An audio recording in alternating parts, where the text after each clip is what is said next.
जमानत मिल जाने से कोई ऐसा नहीं है कि अपराध में कमी आ गई या कहीं से अपराध जो उन्होंने किया है उससे उनको मुक्ति मिल गई। जनता के धन का दुरुपयोग किया है, कानून के खिलाफ काम किया है, तो जो जितना सजावार होंगे उतनी सजा मिलेगी उनको। भी जा रहे हैं तो जाएं, लोकतंत्र में सबको आज़ादी है जाने की, ये चुनौती क्या हो जाएगी। दिल्ली के मुख्यमंत्री अरविंद केजरीवाल की देखिए कल जमानत हो गई और ऐसे में कई सारे बयान सामने निकल के आ रहे हैं। हमारे साथ बात करने के लिए बिहार सरकार के पूर्व मंत्री रह चुके अमरिंदर प्रताप सिंह हैं, जुड़ेंगे, बात करेंगे। अमरिंदर जी, कैसे देख रहे हैं अरविंद केजरीवाल की जिस तरीके से जमानत हो गई है? देखिए, न्यायिक प्रक्रिया है और उसके द्वारा, हाई कोर्ट के द्वारा, सुप्रीम कोर्ट के द्वारा ये सब जमानत हो रही है, वो लोग करवा रहे हैं, होती है, तो उस मामले में टिप्पणी करना उचित भी नहीं होता। तो जमानत मिल जाने से कोई ऐसा नहीं है कि अपराध में कमी आ गई या कहीं से अपराध जो उन्होंने किया है उससे उनको मुक्ति मिल गई। मुकदमा है, मुकदमा चलेगा और हम लोग तो जानते हैं कि गंभीर प्रकृति का मामला है। जितनी जानकारी है उसके मुताबिक उन्हें सज़ा मिलेगी।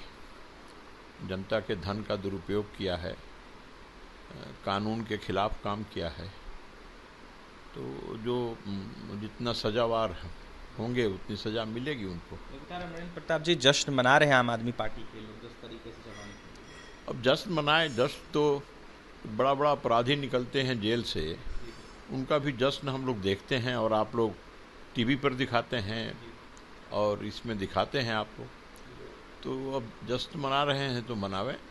जश्न मनाने का एक फैशन चला है, शौक चला, जैसे लगता है कि स्वतंत्रता सेनानी जेल से निकले हों, कोई बड़ा काम करने के लिए आप सड़क पर निकले हों और आप जेल में चले गए हों जनहित में।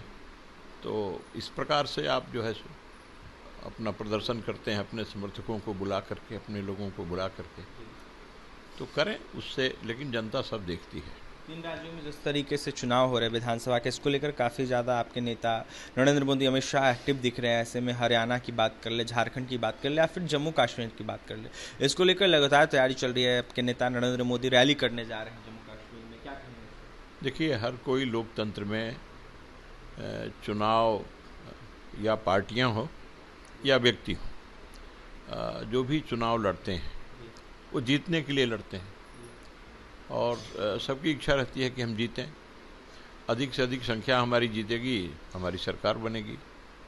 फिर हम अपने इच्छानुसार, अपनी नीतियों के अनुसार जनहित में काम करने के लिए स्वतंत्र होंगे और काम करेंगे, जनता को खुश करेंगे, उनके दिल में जगह बनाने का प्रयास करेंगे, काम करके, परिश्रम करके। तो ये अवसर सब चाहते हैं।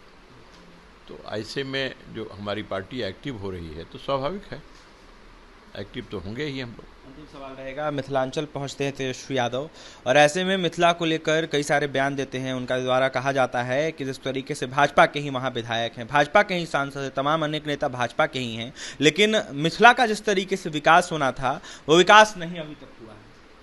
देखिए, विकास का मानक क्या है इसके बारे में विचार करना होगा।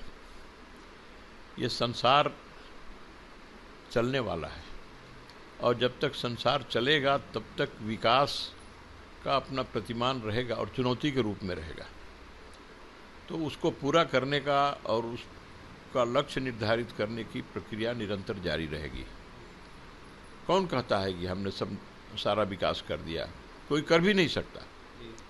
इसलिए जितना आप वहाँ के लोग चाहते हैं उतना विकास नहीं हुआ है, लेकिन जितना विकास होना चाहिए परिश्रम के हिसाब से, आज की जो आवश्यकता है उसके हिसाब से उतना विकास भारतीय जनता पार्टी और जदयू की सरकार ने 2005 से ही करने का प्रयास किया है। चुनौती नहीं मान रहे अमरिंदर प्रताप जी, जिस तरीके से तेजस्वी यादव लगातार आभार यात्रा पे घूम रहे हैं, पूरे अनेक जगहों पर जा रहे हैं बिहार के? देखिए, अब तेजस्वी जा रहे हैं तो जाएं, लोकतंत्र में सबको आज़ादी है जाने की, ये चुनौती क्या हो जाएगी? इसको चुनौती मानना उचित नहीं है, इस शब्द का प्रयोग नहीं होना चाहिए। अंतिम सवाल रहेगा हमारा। जीतनराम मांझी ने कहा है कि जो सफेद पोश हैं वो शराब पीते हैं, यानी कि वो सीधे सीधे कहीं ना कहीं तमाम नेताओं पर आरोप लगा रहे हैं जो नशा करते हैं, जो शराब पीते, शराब का सेवन करते हैं, और कह रहे हैं कि उनके ऊपर कार्रवाई नहीं होती है और ऐसे में गरीब तबके के लोग, आम लोगों को कहीं ना कहीं पकड़कर जेल के अंदर डाल दिया। ये जीतनराम मांझी एक सीजन्ड लीडर हैं और पुराने हैं, पुराने पॉलिटिशियन हैं और लंबा समय तक उन्होंने राजनीतिक सामाजिक जीवन भी जिया है, तो उस अनुभव के आधार पर उन्होंने यह कहा है। लेकिन सरकार काम कर रही है, प्रशासन काम कर रहा है, इस प्रकार से छिप कर के शराब पीने वाले लोग पकड़े भी जा रहे हैं, कार्रवाइयाँ भी हो रही हैं, लेकिन फिर भी ऐसे लोग हैं उनकी निगाह में कहीं तो प्रकाश में आना चाहिए और उनके खिलाफ कार्रवाई होगी, क्यों नहीं होगी। कानून किसी को नहीं छोड़ता, उसके बहुत लंबे हाथ हैं। देखिए, कानून के लंबे हाथ है और ऐसे में जो लोग गलत करेंगे उनको कानून पकड़ेगा ही और कहीं ना कहीं कार्रवाई हो ही रही है और आगे भी होगी ही। ऐसे में जम्मू कश्मीर चुनाव की बात कर ले, हरियाणा चुनाव की बात कर ले या फिर झारखंड चुनाव की बात कर ले, इसको लेकर अपनी प्रतिक्रिया दे रहे थे, वहीं साफ कहते हुए नजर आ रहे थे बिहार सरकार के पूर्व मंत्री अमरिंदर प्रताप सिंह। तैयारियां सब पार्टी करती है और ऐसे में कहीं ना कहीं लगातार भाजपा तैयारी कर रही है और देखने वाली बात यह होगी किस तरीके से चुनाव, जिस तरीके से विधानसभा के तमाम अनेक राज्यों में हो रहे हैं, उसमें परचम भाजपा किस तरीके से लड़ाती है। ऐसे में केजरीवाल के बाहर निकलने को लेकर भी अपनी प्रतिक्रिया देते हैं। वहीं क्या कुछ कहते हैं अमरिंदर प्रताप सिंह आपने सुना है। और भी तमाम खबरों के लिए बने रहे हमारे साथ। बहुत बहुत धन्यवाद।